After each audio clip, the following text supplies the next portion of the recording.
welcome back to my channel. Today's topic is all about rejection.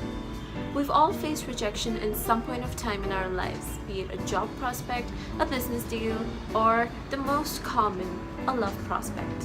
As human beings, we crave for love and attention. We desire to feel the feelings that actors portray on screen. We want to feel love. We want small gestures of love, kindness, and affection to be shown to us. But what happens when you like someone and they don't like you back?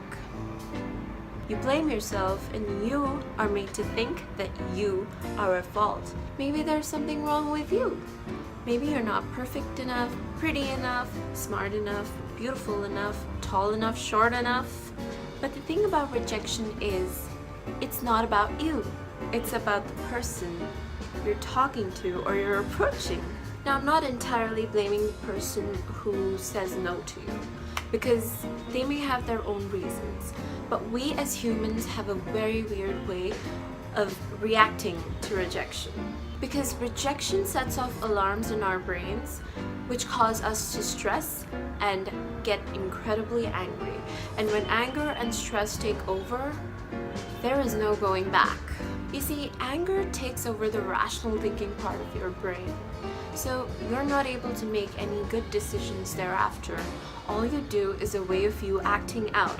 And what stress does is makes you indulge in a lot of activities that you wouldn't normally.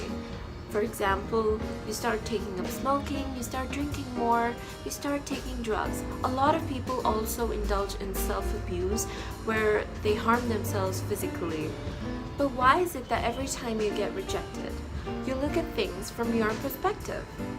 Rejection makes you feel like you're not worthy enough or capable enough of loving somebody. But rejection is a feeling that doesn't come from within. It comes from outside. So when it's an outward feeling, you need to take into consideration what the other person or other people involved in the situation have in mind. You need to deal with rejection with a very calm state of mind.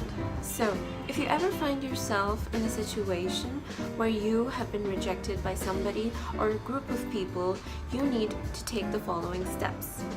1. You need to tell yourself and convince yourself not to react to the situation. Many a times your reaction to rejection is the cause of all the problem. Yes, rejection in itself is pathetic. It makes you feel like shit. Your reaction to the situation or the rejection is what is going to flame this entire situation or blow it out of proportion.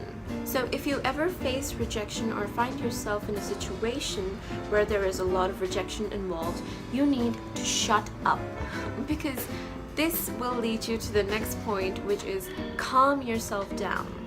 Your mind has a tendency of jumping to the worst possible conclusion. Especially when it's rejection related, it will jump to the worst conclusion. It will make you think that you are at fault, that you lack in some certain aspect of your life, which is why it has led you to this rejection. So you need to calm yourself down and not react. Number 3. Look at the situation through the other person's perspective. The person in front of you has a completely different perspective towards the situation.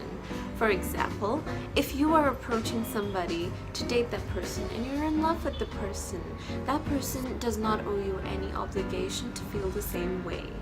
Maybe they have a completely different way of looking at you, or maybe they have a lot on their plate. Rejection is not limited to one particular reason. There are a lot of reasons involved when the person in front of you says no to you. So please refrain from taking it personally.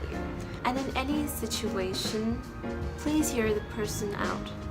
Whatever it is that led to this rejection has a valid reason behind it. Do not blame yourself. You are not at fault. So please refrain from taking steps that will only harm you in the long run. People come and go. Feelings change. Rejection is just another feeling that is caused by other people around you. Don't let that affect you. And remember, you are born to manifest the glory that lies within. Namaste.